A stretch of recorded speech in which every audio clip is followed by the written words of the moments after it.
I have a little surprise in there that maybe will, I don't know if it's actually going to work out. You'll see in an upcoming video.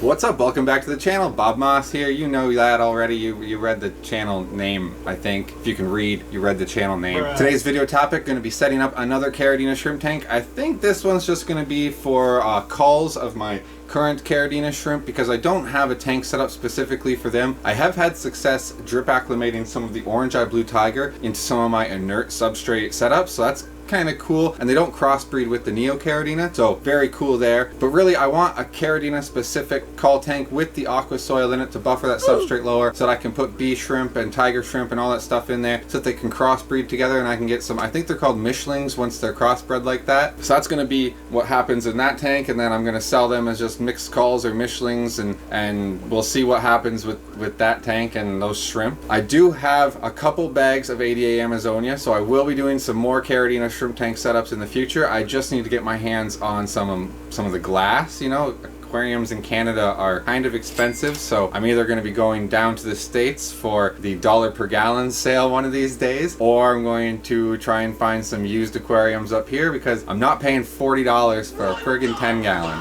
I refuse. Alright, before we get into the video, if you're new here, just hit that subscribe button. Really helps with the channel. Make sure to like the video if at any point you think it's cool. Leave a comment below with any questions or concerns if I did something wrong, if you think I should have done something different, and let's get into the tank setup. Alright, I'm going to use ADA Amazonia version 2 for this tank. I got some of the gold print stuff to try out in a future setup, but for now I'm going to stick to what I know. I'm also going to put in some rooted plants, so I need these supplement tabs they provide. I haven't done enough experimentation on my own or research, I haven't even looked it up to know exactly what are in these, but the instructions say you need them for rooted plants, so there you go. And now for this build, I'm going to use a 10 gallon or a 40 liter aquarium. For Caridina shrimp, you usually only need a thin layer of active substrate, but for rooted plants, you do need things a little thicker. The thicker substrate will allow the roots to establish themselves better and prevents uprooting from snails or other livestock in the future. Alright, enough talk, let's get this tank set up. First, those supplement tabs, they need to be spaced out to reach the entire tank, but since I'm only using about 1/3 of the bag of soil, I'm only going to use about 1/3 of the tabs, that way I have some for future builds. Now add the Amazonia. I'm using the amazing milk bag holder that us in Ontario have access to as a scoop. Wow. You can use whatever cup you have or even your hands really. I just like blowing the minds of my American fans with this amazing device. Once you have enough, do some moderate grading with your gravel brush. Soil grading like this helps add depth to the tank, which makes it seem larger when viewing. Another pro tip for adding depth is a black background, as it confuses our eyes. I don't paint the backs of my tanks because I have a dream of having them on a rack long ways, so I would need the smaller panel painted, not the large one. And a final touch for now is a sponge filter. These dual sponges are available at bobmoss.shop. The uplift tube is able to be adjusted in height, and the sponge angle can be adjusted as well. Really, any sponge filter will do the job here.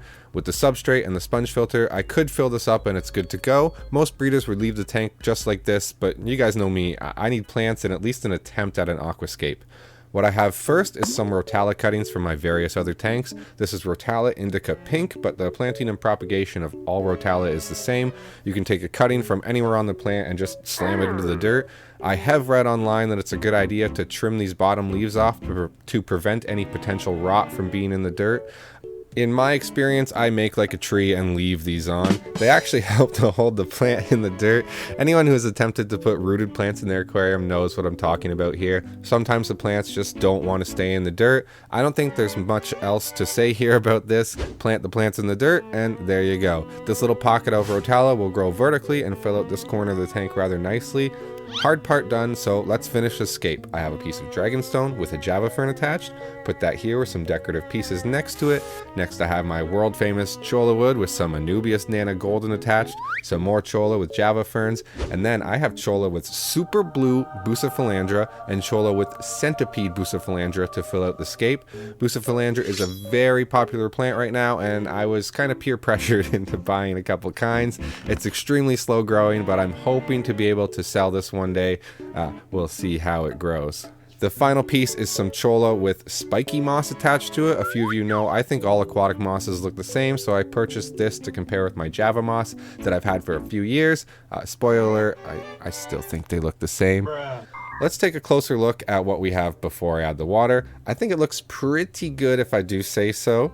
I'm going to toss in this old feeder dish to break the flow so that I don't make a mess of my scape, and then we wait.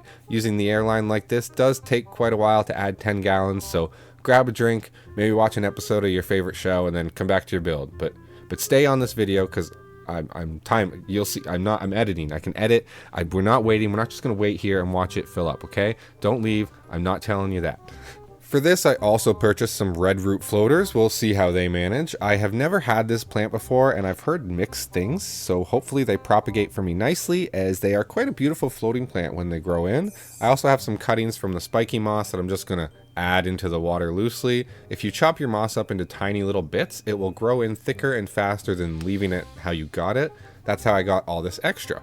Obviously, the tank doesn't look the prettiest right now as I just finished the setup, but just give me some time, people. The final step I do for all my tanks is add some snails.